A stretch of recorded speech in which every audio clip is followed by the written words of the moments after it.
buenas tardes, gracias por la invitación. Y el primer tema que vamos a ver en este momento. A ver, dicen que hace mucho frío y que todos se concentren aquí porque la calefacción no funciona. No, no es cierto. Me están informando que por razones de protección civil tratemos de concentrarnos lo más posible en el centro. Entonces, si están a los lados, mover un poco al bloque central, lo vamos a agradecer. Perdón por la molestia. Vamos a pedirle al doctor Mario Amaya que nos hable de la inmunogenicidad de las terapias biológicas y las implicaciones en la clínica. Bienvenido, Mario, gracias. Sí, muchas gracias por la invitación. Lo primero que voy a hacer es tratar de dar algunas de las actualidades en cuanto a psoriasis, dermatopenia, algunas guías de tratamiento que se dieron en el 2011, posteriormente ya la inmunogenicidad de la biológica. Bueno, como ustedes ya se dijo en el tema de acné, la inmunidad innata y la inmunidad adaptativa pues son muy importantes en muchas patologías de la piel y la psoriasis no es la excepción.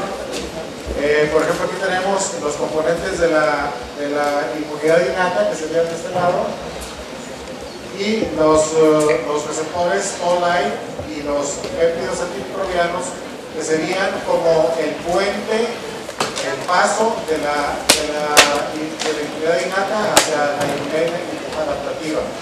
Y también algunos de los factores de las citoquinas que se producen principalmente en estos dos tipos de inmunidades.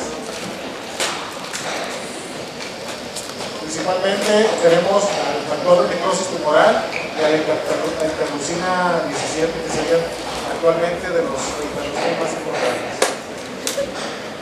Para ejemplificar en esta misma diapositiva del mecanismo de producción de la lesión psoriática, quise incluir o integrar esta diapositiva con los biológicos, donde tenemos, por ejemplo, al ustekinumab de los anti-P40, que serían este tipo, que serían estos de aquí, donde están actuando sobre la interleucina 1223, que sería como un paso previo por ejemplo, a los antifactores de necrosis tumoral, que sería en una fase más posterior.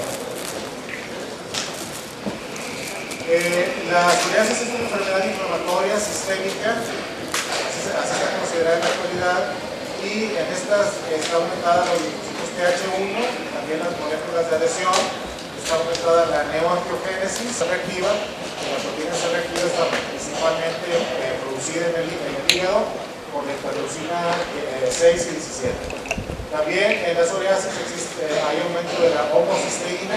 Esta sustancia aumenta el estrés oxidativo y la disfunción endotelial y está también relacionada clínicamente con aumento del PASI, disminución del ácido fólico sérico y un estado protocológico.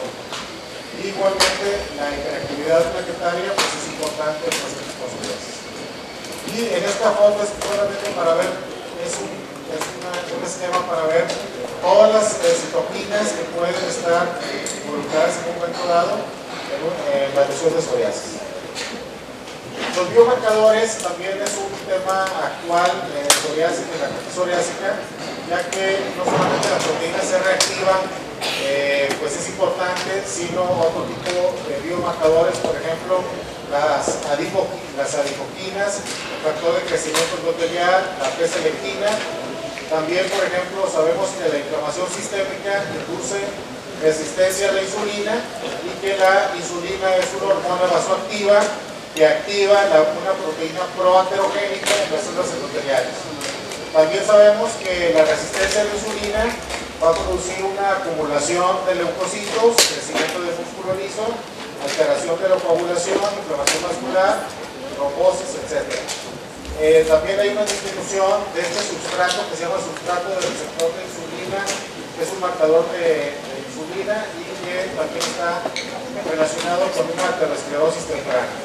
También en las lesiones de psoriasis hay un cambio en el balance de vasodilatación-vasoconstricción que también puede provocar en los vasos sanguíneos arteriosclerosis. También se ha visto, por ejemplo, que en pacientes en lesiones de psoriasis, de la artritis psoriásica, pues está aumentada la proteína C reactiva de alta sensibilidad, cuando están principalmente asociadas a las dosis de entidades. También hay un aumento de la proteína de matriz oligométrica en las dos entidades. El aumento de la interleucina 6 también está aumentada en la artritis psoriásica y tiene una correlación con un aumento también de la proteína C reactiva, con aumento de la sedimentación y con el número de articulaciones afectadas en la artritis psoriásica. También la combinación de una PCR positiva con la presencia de la osteoprotegerina y la presencia de la metaloproteinasa 3, también esta combinación predispone al desarrollo de la artritis psoriásica. También en pacientes con psoriasis se ha visto un aumento en la fosfatasa alcalina después de iniciar con los tratamientos antiinflamatorios de la fibrosis tumoral y también una disminución de la interleucina 17 al dar los antiinflamatorios de fibrosis tumoral. Además de la PCR es importante también, por ejemplo, la retina. La retina también juega un papel regulador crítico de la hipertensión por medio de la angiotensina y está aumentada en las lesiones de psoriasis. La inflamación cutánea podría elevar la hipertensión, aumentando también el riesgo cardiovascular. Y al menos hay 10 productos con expresión aumentada en sangre que también pueden producir niveles aumentados de RNA mensajero en las lesiones de psoriasis. Y como sabemos, la psoriasis está asociada a numerosas comorbilidades. La principal es la artritis psoriásica, pero para mí una de las comorbilidades más importantes en psoriasis es la obesidad. ¿Cuántos de nosotros que vemos pacientes de psoriasis tenemos casi la mayoría, casi 70-80% de los pacientes de psoriasis son obesos? Además, la diabetes mellitus, el síndrome metabólico, el riesgo cardiovascular, linfoma, malignidad, que está relacionado con casos de psoriasis severas, y en los últimos datos también hay artículos recientes con enfermedad pulmonar obstructiva crónica. Y la conocida marcha de la psoriasis, donde empezamos con las lesiones en la piel, luego una inflamación sistémica, resistencia a la insulina, disfunción endotelial, aterosclerosis y por último un riesgo aumentado de desarrollar infarto miocardio. Entonces la psoriasis se asocia a un aumento del riesgo de infarto del miocardio, principalmente en pacientes con psoriasis severa y jóvenes, que sería aquí el principal problema en la psoriasis en cuanto al infarto del miocardio. Y la relación que existe entre la inflamación sistémica con la inflamación cutánea. Tenemos aquí el paso de estas interleucinas, citoquinas, etcétera, hacia la piel para producir también las lesiones de psoriasis. También este mismo mecanismo que está provocando las lesiones de psoriasis también es el mismo mecanismo productor de la placa ateromatosa en los vasos sanguíneos.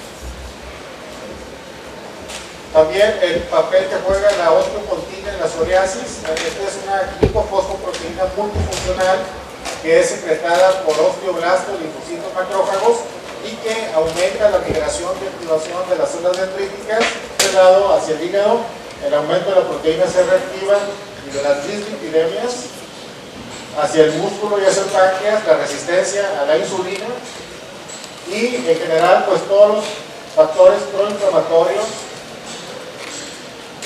y el estado protrombótico que afecte condiciones la formación de placa ateromatosa. Y pues obviamente la diponectina, que tiene un efecto protector. Y aquí resumimos todos los aspectos etiopatogénicos de la psoriasis, donde tenemos arriba el factor hereditario, tenemos al factor inmunológico que ya comentamos, al factor psicológico, a la obesidad, al síndrome metabólico, resistencia a la insulina, etc. La inflamación crónica sistémica, también al alcoholismo y al tabaquismo, y al cáncer también, que algunos pacientes con psoriasis severa pueden estar relacionados.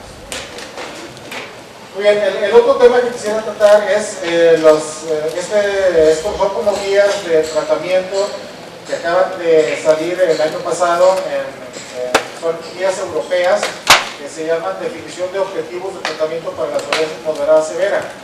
Aquí ellos consideran en realidad pues que ya no hay esa división de psoriasis de leve, moderada y severa, sino ellos consideran que si un paciente tiene una superficie corporal menor de 10, un PASI menor de 10 y una calidad de vida menor de 10, tiene una psoriasis leve y es candidato solamente a tratamiento tópico. Pero si este mismo paciente tiene compromiso de áreas visibles, compromiso de piel cabelluda, de genitales, palmoplantar, de uña o un prurito importante, entonces sí puede ser candidato a un tratamiento sistémico, a combinaciones o hasta tratamiento biológico.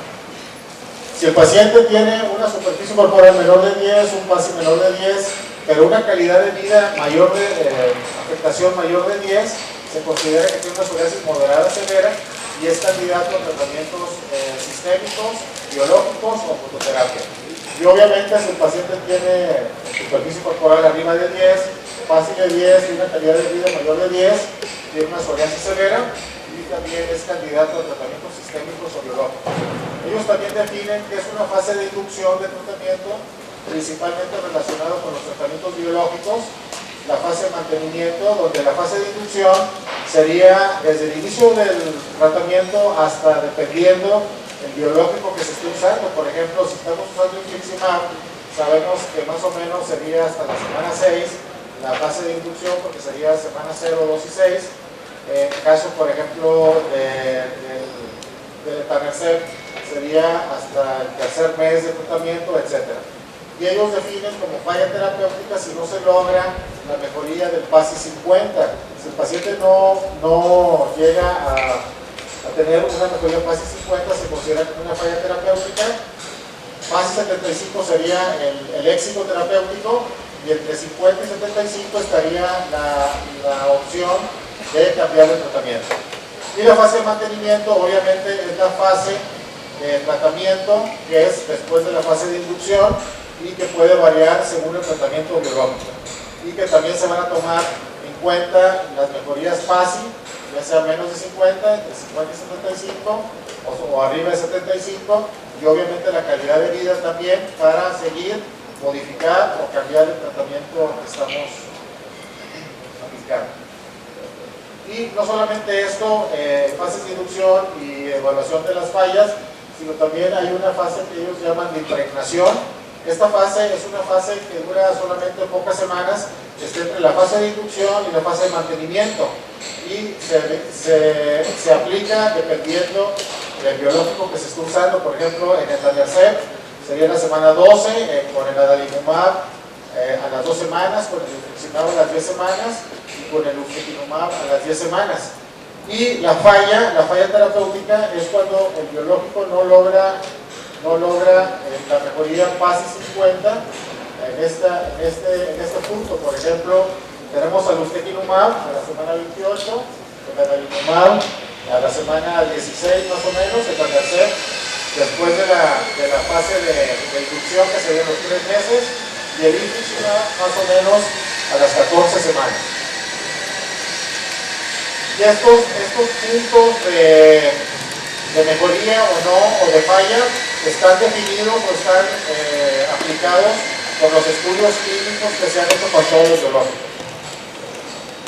Por ejemplo, aquí hay la probabilidad de que un biológico produzca un PASI, mejoría PASI 75 en la fase de inducción, donde tenemos aquí que el infliximab, por ejemplo, es el que más rápido llega, o más pacientes llegan en la fase de inducción a la mejoría. En segundo lugar tenemos, por ejemplo, al etanercept, usándolo, al adalimumab, usándolo a 40 miligramos cada 15 días, y después el ustekinumab, las diferentes dosis de 45 miligramos o de 90 miligramos.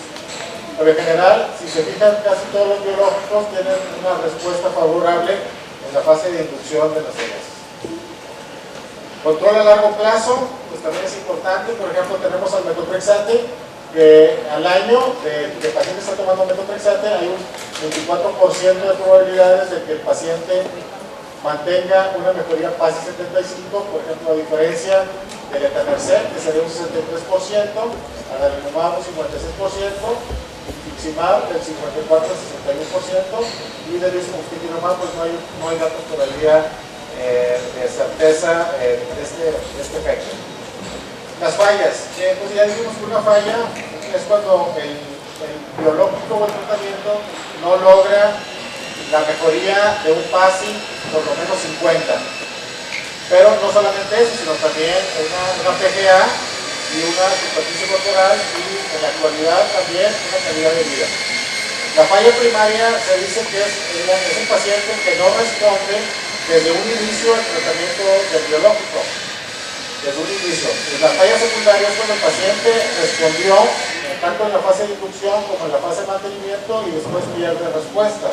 Y la falla por reacción es, por ejemplo, cuando es por la inducción o por el modo de aplicación o por algún efecto secundario.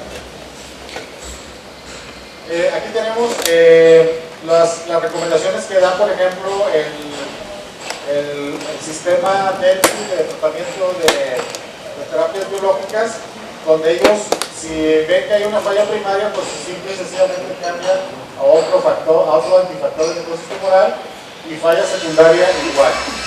Pero aquí puede pasar algo. Por ejemplo, si un paciente tiene una falla secundaria, se puede cambiar a otro anti-TNF sin ningún problema. O sea, cuando falla un anti-TNF, se puede cambiar a otro anti-TNF, o agregar un sistémico, o modificar la dosis, por ejemplo, escalonar la dosis del biológico.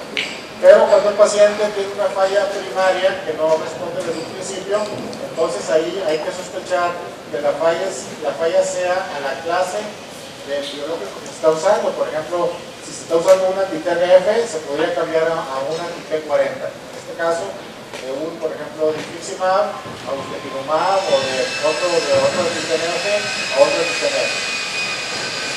Hay argumentos para combinar terapias, por ejemplo, para personalizar las terapias, optimizar la respuesta, mejoría del fit terapéutico, transición de terapias sistémicas, falta o pérdida de respuesta, efectos adversos, también el riesgo de rebote, bajar costo con la combinación de terapias, cambios de morfologías de algunas dolencias por los tratamientos, y la prevención de la inmunogenicidad.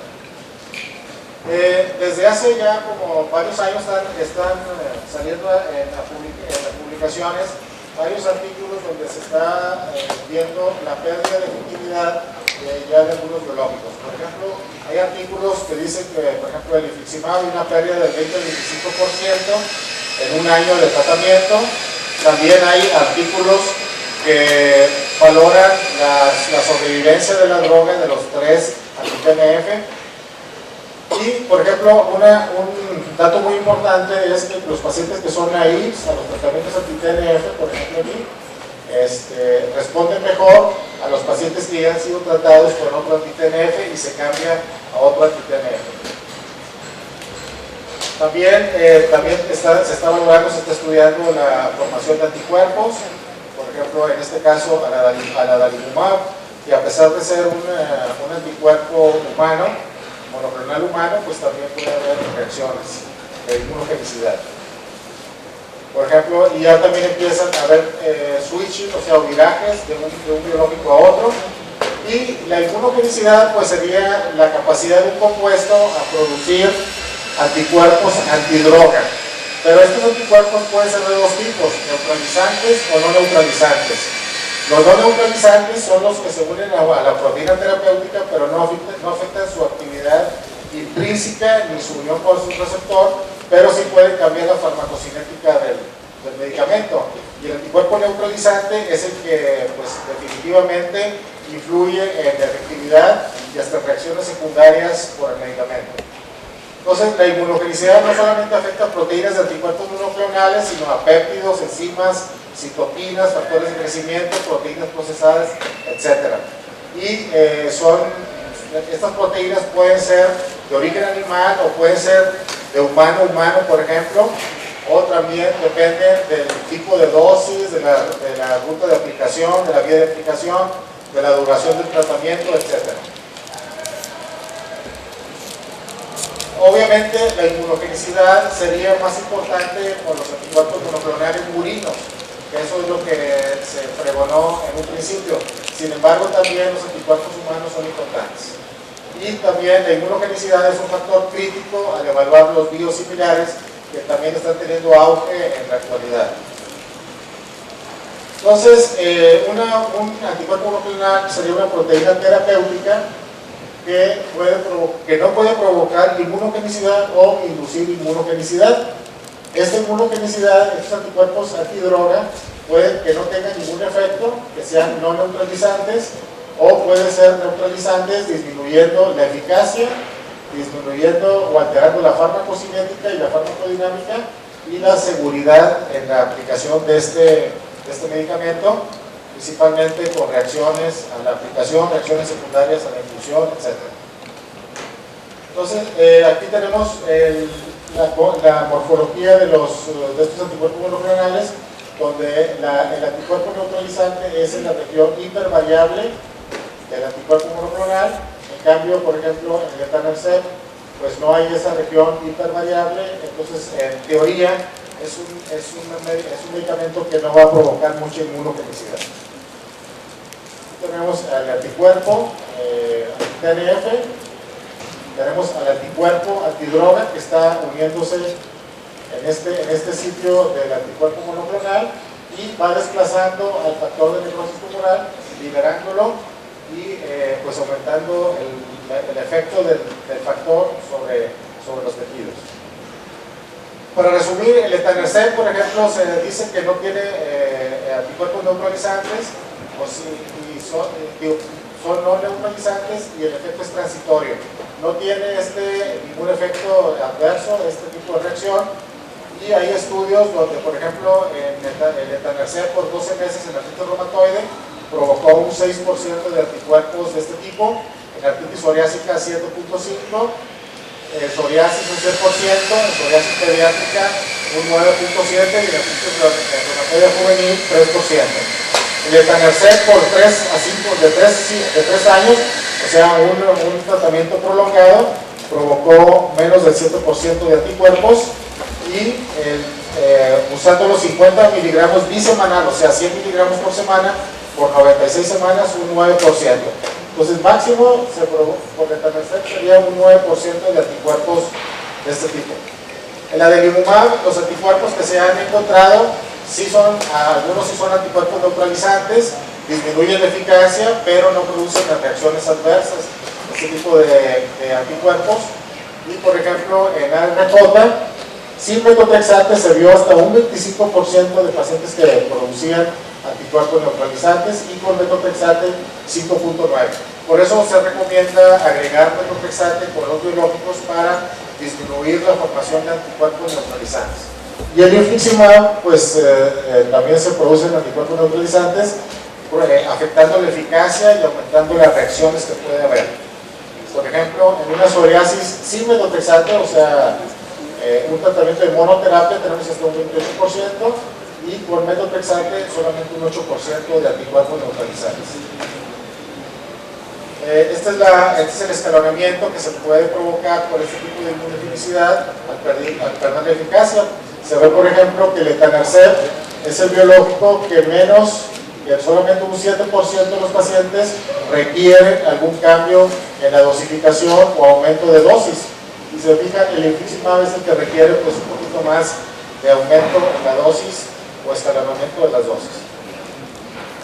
Estos anticuerpos neutralizantes siempre hay que medirlos junto con los niveles del medicamento en sangre. Y la única manera de medirlos es con el ELISA. Es la única manera efectiva de medir un anticuerpo, un medicamento que está provocando anticuerpos neutralizantes y disminuyendo las concentraciones séricas del medicamento. Por ejemplo, aquí en este es un esquema de donde viene el adalimumab, la concentración media del adalimumab sin anticuerpos, con anticuerpos, donde va disminuyendo la concentración sérica, anticuerpos de 13 a 100 y acá de más de 100. Entonces, sí hay una relación directa entre los niveles séricos del medicamento y la producción de anticuerpos neutralizantes. Y ya para acabar, pues solamente recalcar que la psoriasis es una enfermedad sistémica inflamatoria, probablemente la obesidad sea la mayor comorbilidad. Es importante el riesgo cardiovascular de los pacientes con psoriasis, la importancia de la inmunidad innata y adaptativa en su etiopatogenia, también el auge que hay de biomarcadores tanto de psoriasis como de artritis psoriásica, el cambio o modificaciones en las metas de tratamiento y la importancia de la inmunogenicidad, en la efectividad y en las reacciones secundarias de los tratamientos biológicos. Gracias. Muchas gracias, doctora Maya. Ahora vamos a pedirle a la doctora Nancy Podosba que nos hable de la experiencia en México con las terapias biológicas en psoriasis.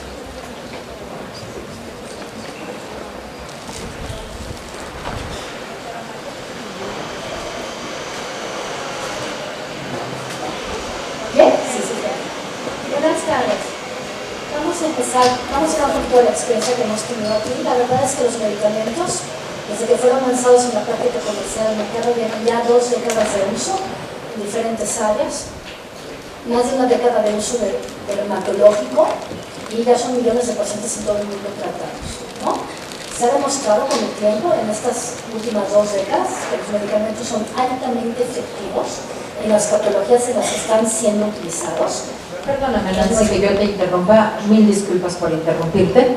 Están trabajando, acá ustedes están escuchando, ya fueron a corregir este asunto y no distraernos. Yo te pido si levantas el volumen de la voz para que les ganemos. Muchas gracias. Bueno, está bien, entonces como les iba diciendo, los medicamentos están demostrando que son altamente efectivos en todas las patologías que están indicados. Por supuesto, ya empezaron a utilizarse en varias patologías que no están indicados, también demostrando su alta efectividad. Están demostrando que son menos tóxicos que los tratamientos que teníamos para las diferentes patologías hasta que surgieron estos medicamentos. Y por supuesto, se está incrementando la prescripción dermatológica en todas partes del mundo, de tal manera que los dermatólogos cada vez más lo utilizan. ¿Ok?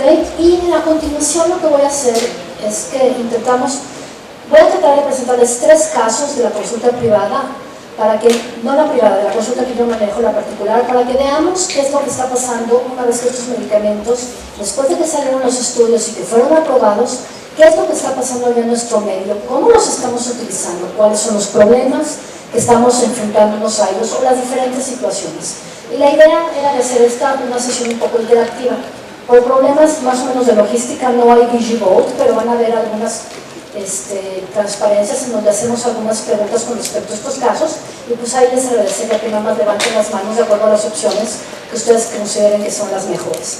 Y entonces el primer caso se trata de un masculino de 64 años de edad que tiene una historia de psoriasis de 15 años de evolución, tiene datos de artropatía psoriática en los últimos 2 años de artropatía psoriática importante, con rigidez, con fluorosis y con arterias importantes, y le hicimos varios estudios de laboratorio y lo único que arrojó es que los resultados iniciales, el paciente acusaba con hipercolesterolemia leve. Decidí empezarle con metotrexate 15 miligramos semanales y tuvimos una buena respuesta cutánea, ¿okay? Con PASI superiores al 75%, más sin embargo la respuesta articular fue bastante pobre. Es decir, ni la rigidez ni las fluorosis mejoraron, la artropatía, las artralgias mejoraron como un 20% de acuerdo a él. ¿Okay? Para el momento que le teníamos en metotrexate 15 miligramos, después de más o menos 3 meses de dárselo, empezó a presentar discreta elevación de la PGP, 46 sobre el límite mayor del laboratorio que marca 35. En ese momento decidí incrementarle a 20 miligramos semanales para tratar de controlar mejor la artropatía. Entonces tuvo una mejor respuesta a nivel cutáneo, entonces un PASI 90 en ese momento, y también presentó una mejoría importante en cuanto a la artropatía, 90% de la citopatología en la escala visual analógica mejoró. ¿Okay? Un año después de estar administrando 20 miligramos de metotrexate de formas semanales, empieza a presentar elevación persistente de transaminasas con la TGP al doble de lo que normalmente se maneja en el laboratorio, y empezó a elevarse también la TGO. Un mes después de que tomamos estos laboratorios, que lo estábamos siguiendo de forma más cerca, empezó a llevarse también la GGT, ¿ok? De tal manera que decidimos quitarle el metotrexato. Y obviamente en el momento que se lo quitamos, hubo un descontrol importante, no tanto a nivel cutáneo, sino más bien a nivel articular. Empezó a desarrollar otra vez artralgias generalizadas, flebosis, rigidez matutina, que le estaba durando 2 minutos y que lo estaba incapacitando de forma importante. Entonces, este es el paciente. Como pueden ver, estas fotos son cuando ya le habíamos quitado el metotrexato, que tenía un PASI muy bueno. Como pueden ver, son manchas residuales hiperpigmentadas, que es lo que le queda una que otra lesión de psoriasis, ¿ok? Esto es después del metotrexato, ¿ok? Muy poquita reactivación a nivel cutáneo, ¿ok? Como pueden ver, estas son las áreas de hiperpigmentación postinflamatoria que tenía por todas partes, pero le queda muy poquito. Y lo mismo a nivel de tórax, una que otra a nivel cutáneo. Sin embargo, las articulaciones estaban con muchísimo problema. Entonces, ¿qué es lo que ustedes sabían? ¿Ok? Mantenemos el metotrexato a las 20 miligramos siempre y cuando las dosis de transaminasas no excedan 3 veces el valor normal. ¿Quién votaría por esto? Bueno, alguien por ahí de vez en cuando. ¿Lo cambiarían a ciclosporina? ¿Quién votaría por esto? Nadie. ¿Iniciarían fototerapia? Nadie. ¿Iniciarían acitretina? Nadie. ¿Iniciarían un anti-TNF? Muy bien, pues algunos. Y la otra es que lo maneje reuma, ¿no? O sea, todos los demás, la mayor parte le entramos. Bueno, pues sí. ¿Qué es lo que hice? No decidí manejarlo. Entonces, bueno, ¿qué hice? Decidí que de todos los medicamentos disponibles que vamos a estar revisando, el paciente es un candidato ideal para el manejo anti-TNF. Entonces le pedimos una radiografía de tórax, que resultó normal. El COMB es negativo, pero me sale con un PPD de 0.55 milímetros. Eso fue lo que me sale. Entonces, ¿qué hacemos? A ver, las diferentes circunstancias. Un PPD en médico de 0.55 milímetros. A ver, ¿qué opinan que no tiene relevancia? El paciente tiene una historia previa de BCG.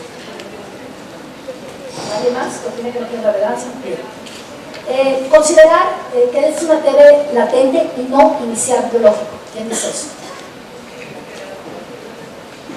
Bueno, algunos. ¿Ok? Y que no inicie el biológico hasta que no complete el tratamiento antituberculoso por 9 meses. Ok. Iniciar el biológico al mes de iniciar visión masiva. Es un poco más. ¿Ok? Iniciar biológico y no dar tratamiento anti-TB. ¿Nadie? Bueno, les voy a decir lo que yo hice. ¿Ok? Ahorita les cuento. De los biológicos, vamos a decir que suponen sí iniciar biológico, independientemente si le dan tratamiento antituberculoso o no le dan tratamiento antituberculoso. ¿Quién diría que empezaría con infliximab? ¿Quién empezaría con Enbrel? Ok, ¿quién daría adalimumab? ¿Quién daría golimumab? Que ya hay en el mercado y que sí está funcionando para el Matrix, ¿no? ¿Quién daría el certolizumab pegol, el Cincia? Ok. Bueno, les voy a decir lo que yo hice. No les va a encantar, pero bueno. Yo decidí darle tratamiento anti-TNF sin tratamiento antituberculoso y empezar con Enbrel. Les voy a decir por qué tomé yo esa decisión, que seguramente varios de los miembros del International Psoriasis Council, del National, de todos los demás me están inventando la madre, pero bueno, les voy a decir por qué lo hice. Entonces, vamos a hablar primero de algo muy importante que ha despertado y que ha sido muy interesante en los últimos años, desde que se empezó el tratamiento tuberculoso, y que ha sido retomado otra vez por las especialidades, las cuales hayamos dejado un poquito de lado, que es el conocimiento de la tuberculosis y lo que está pasando. ¿Ok? Y para poder tomar estas decisiones resulta que tenemos que tener mucho conocimiento de lo que siempre se habló en tuberculosis y de las nuevas tendencias que están habiendo en tuberculosis para poder tomar las decisiones mejores en este tipo de pacientes y con los resultados que nos estamos enfrentando. Entonces, lo primero que tenemos que saber es que conocer a nuestros pacientes y saber quién tiene riesgo real de TB latente, independientemente de PPD o no PPD. ¿Quiénes son aquellos pacientes que se consideran como personas de riesgo para tener una infección latente? Y esas son las personas que se consideran de riesgo, aquellas personas que tienen COMB positivo, es decir, que están en contacto con alguna persona cercana que está padeciendo de una tuberculosis activa, o sea, infectante, ¿ok? Aquellas personas que se han convertido de un PPD negativo a un PPD positivo en un lapso de 2 años, y para eso requiere que los pacientes sepan que se les hizo un PPD 2 años previos a lo que les estamos haciendo, que la mayor parte de nuestros pacientes no hacen eso, ¿ok? Regiones endémicas con alta prevalencia son factores de riesgo, México es una de ellas, ¿ok? Gente que trabaja en sitios en donde puede haber más contacto con personas infectadas, que son sitios de conglomeraciones, como son las prisiones, asilos, etcétera, ¿ok? La gente que anda de drogadicta, ya sea intravenosa o no, también son factores de riesgo, y cambios radiológicos en radiografías. Entonces yo agarro a mi paciente y digo, bueno, mi paciente no tiene ningún factor de riesgo más que vivir en México, ¿ok? Y nada más. De ahí en fuera no tiene ninguna otra cosa más, pero tiene un factor de riesgo que sí es, bueno, es un paciente que vive en México, la radiografía estaba saliendo totalmente negativa, ¿ok? Ahora, ha habido mucha controversia de cómo definir la positividad del PPD. ¿Cuándo el PPD es positivo? ¿No? Entonces, ha habido muchísima controversia y hay 3 parámetros. De punto 5, unas gentes dicen, en cierto grupo de pacientes, punto 5 es positivo, en otro grupo de pacientes 10 milímetros es positivo, y en otro grupo de pacientes hasta 15 milímetros es positivo, ¿no? Y se tiene que medir la induración, eso quiere decir que tenemos que tener confianza de laboratorio o la persona que está midiendo el PPD, de que sepa qué es lo que está midiendo, porque esto es induración, no el tema, ¿ok? Y ponerlo dentro del contexto de las enfermedades que vamos a tratar. Entonces, por convención, y esto, sacándolo principalmente de cuando vino la epidemia de SIDA, decidieron que los pacientes inmunocomprometidos que tenían un PPD por arriba de 5 milímetros eran pacientes que deberían de considerarse como positivos y como que tenían una infección latente, ¿ok? A los de 10 miligramos, o sea, los de 10 milímetros que tenían 1 centímetro, eran pacientes que tenían ciertas probabilidades de pertenecer a ciertos grupos de aumento de la prevalencia, y los drogadictos, hasta ellos 5 milímetros no era positivo, pero bueno, un paciente que viviera en México, por ejemplo, que viviera en la India, que no tuviera otra cosa, y que saliera con un PPD de 1 centímetro positivo, entonces eso sí se consideran infecciones latentes. Y bueno, las gentes sanas, normales, que no tienen datos de nada, pero que bueno, les van a hacer un PPD porque están buscando trabajo, por ejemplo, y que empiezan a tapizarlos y nada más les ponen PPD, a gente que no tenía ningún antecedente de nada, se consideraba que tenían infecciones latentes hasta 15 milímetros. Entonces, bueno, ¿qué se ha hecho? ¿Cuáles han sido los metaanálisis? Entonces, ¿qué han concluido los metaanálisis? Que una positividad de PPD en pacientes inmunocomprometidos de 0.5 tiene un nivel de evidencia 4. ¿Okay? Es decir, el más bajito nivel de evidencia de las categorías de niveles de evidencia para afirmar que un PPD positivo un PPD de 0.5 centímetros es positivo, ¿ok? Y que toda esta extrapolación que se tomó para pacientes con artritis reumatoide y con psoriasis se extrapoló de los trasplantes de los pacientes con SIDA y de los pacientes con artritis reumatoide que estaban bastante graves. Entonces ahí viene la discusión, ¿qué pasa con los pacientes con psoriasis? ¿Es la psoriasis una enfermedad de inmunosupresión que haga que 0.5 de PPD tenga que ser considerado positivo? Entonces hay muchísima controversia. ¿Qué concluyen las guías al final del día? ¿Qué concluyen? Que más vale pecar de cuidadosos que de no, y hay que zamparles entonces a todo el tratamiento. Pero la realidad va más allá, la isoniazida es hepatotóxica. Cuando en Estados Unidos en los años 60 y 70 decidieron eliminar la tuberculosis y empezaron a zampar isoniazida a todos aquellos que resultaron positivos, hubieron muertes relacionadas con hepatotoxicidad por isoniazida. Entonces no es tan fácil zamparle a un paciente isoniazida nada más por pecar de cauteloso. Entonces ahí es cuando nos enfrentamos a problemas reales. Por un lado, las guías están diciendo que si el PPD está de positivo 0.5, le tengo que zampar isoniazida.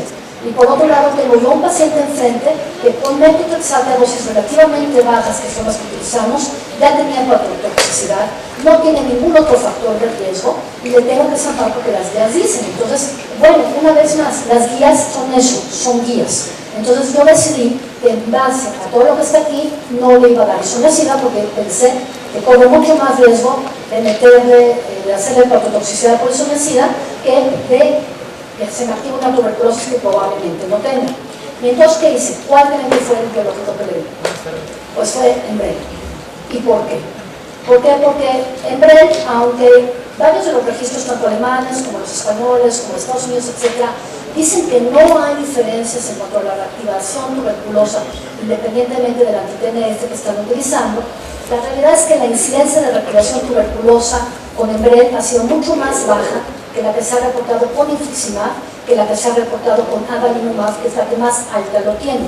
Tan es así que el Enbrel tiene poco efecto sobre las afecciones granulomatosas, a diferencia del Remicade, por ejemplo, que tiene más efecto, a diferencia del Humira, que tiene también más efecto sobre granulomas. Y aquí estaríamos hablando de que, bueno, ¿qué es lo que pasa para que una infección latente sea reactiva? Pues hay que destruir granulomas.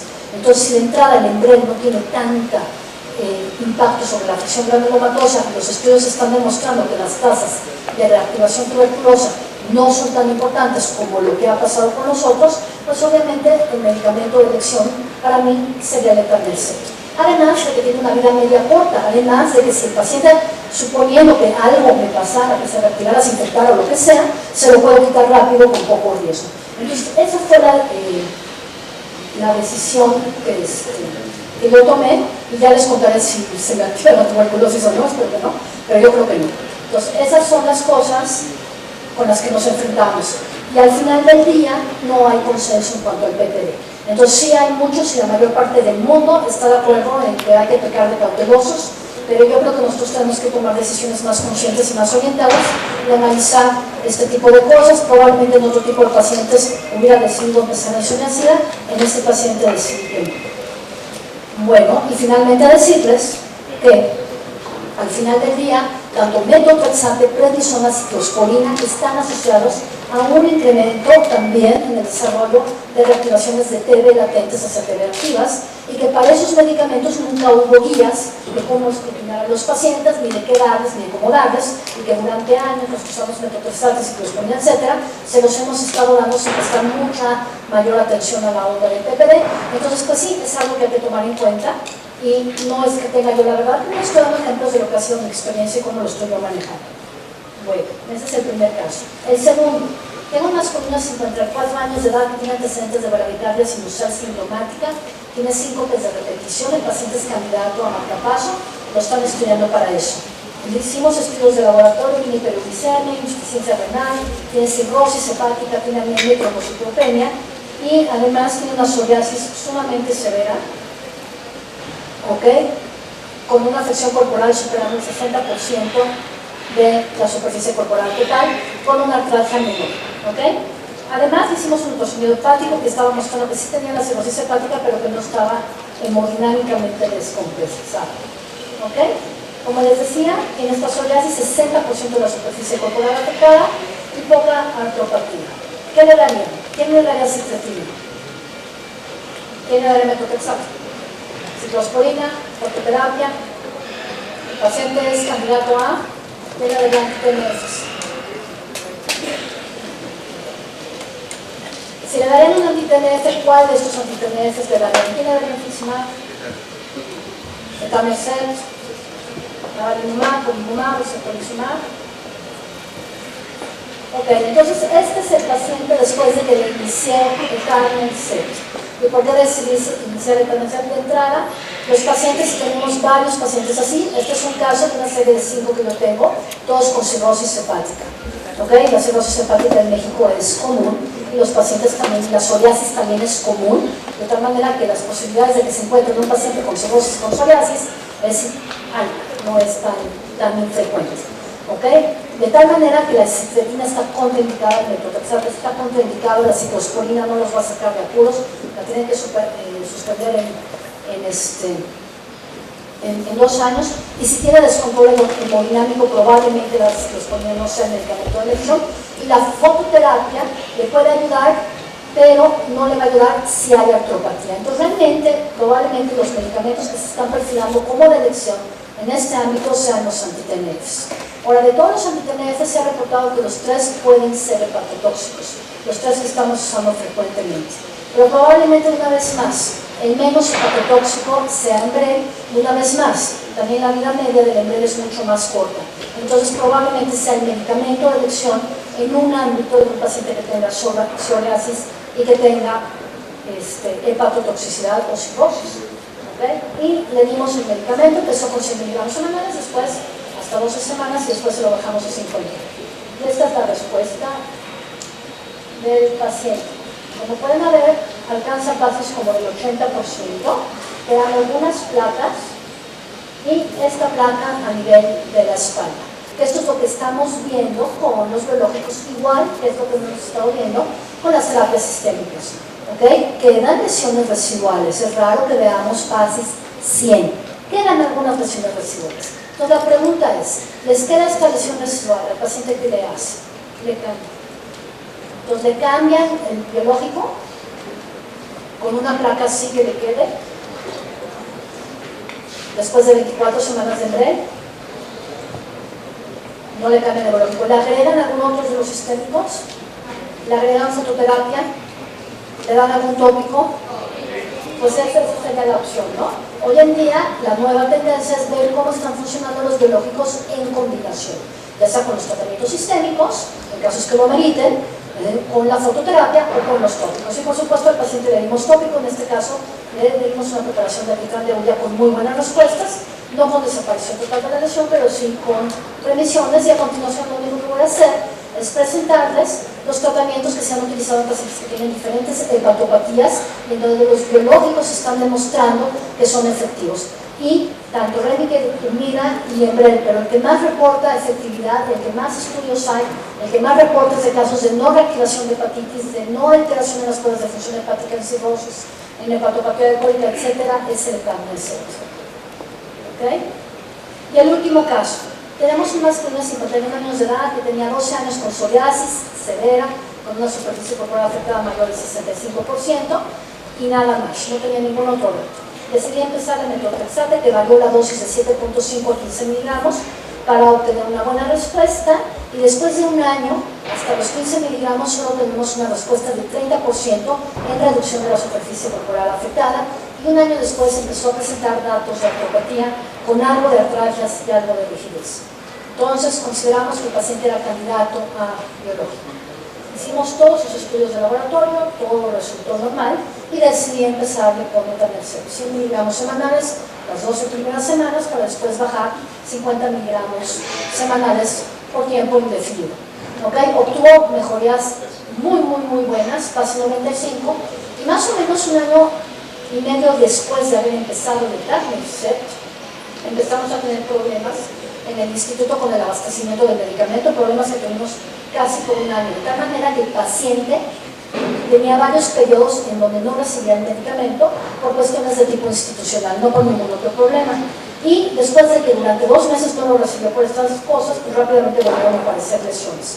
Pero una vez que el medicamento se volvió a reabastecer, no tuvo problemas y otra vez volvió a recuperar la respuesta obtenida anteriormente.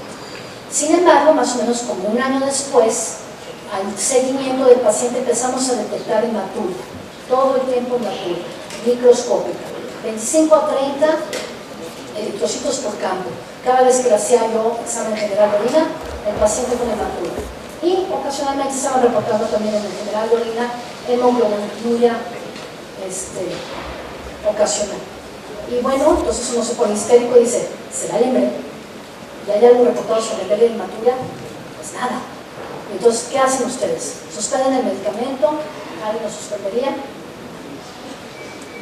¿Le agregan un antibiótico? ¿Agregan prednisona?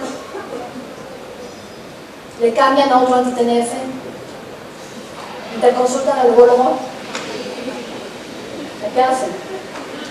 O hacen lo que yo me fui a estudiar y yo veo qué está pasando con este paciente, ¿no? Y entonces, la realidad es que no hay ningún artículo que hable de un paciente que tenga hematuria y que esté con biológico, ya sea EMBREL, ya sea Remicade, etc. Y yo tengo que responder. ¿Y por qué tengo que responder? Porque lo mandé al urólogo y el urólogo dijo que no tenía nada. Y entonces eso no es bueno. Tengo que ser yo urólogo. Y entonces nos ponemos a estudiar. Y de todos los orígenes, después de que me pongo a estudiar otra vez lo que hace años que no estudio, que es hematurias, entonces el origen de la hematuria, ¿dónde puede venir? Pues concluyo que ¿qué es lo que me importa a mí yo como dermatólogo tratando a un paciente con un biológico? Me importaría las hematuras que tienen su origen a nivel de daño renal, las que son glomerulares o tubulointersticiales. ¿Y por qué me importaría eso? ¿Por qué? Porque sé que los biológicos se han asociado a desarrollo de síndromes tipo lupus o desarrollo de lupus eritematoso. Está reportado y es uno de los efectos adversos secundarios. Y entonces me pongo a estudiar y encuentro que sí hay un caso por ahí de un biológico que desarrollan en ratones nefritis lúpica. Y la nefritis lúpica se puede manifestar con hematuria microscópica. ¿Okay? Entonces, eso es lo primero que me preocuparía. Y entonces investigo en mi paciente, bueno, ¿tiene datos de lupus? ¿Tiene datos de un lupus-like, que es lo que se ha reportado en la literatura? No, mi paciente está perfectamente bien. Fuera de que tiene sangre en orina microscópica, no tiene ninguna otra cosa más. Pero es algo que yo debería de orientar al urólogo, porque el urólogo sabe de biológicos lo que yo sé de astrofísica. Nada. Y entonces lo mando y me lo regresa, tal cual, como me lo regresó. Y entonces, pues lo tengo que orientar y decirle, mira, aguas, estoy dando un medicamento que pudiera ser, que me está ocasionando un lupus o parecido a lupus y que pudiera ser el origen de la hematuria. Pues mi paciente no tenía nada, no hizo conversión ni de anticuerpos, ni ningún nada, pero tiene hematuria. Entonces, es una posibilidad que hay que pensar.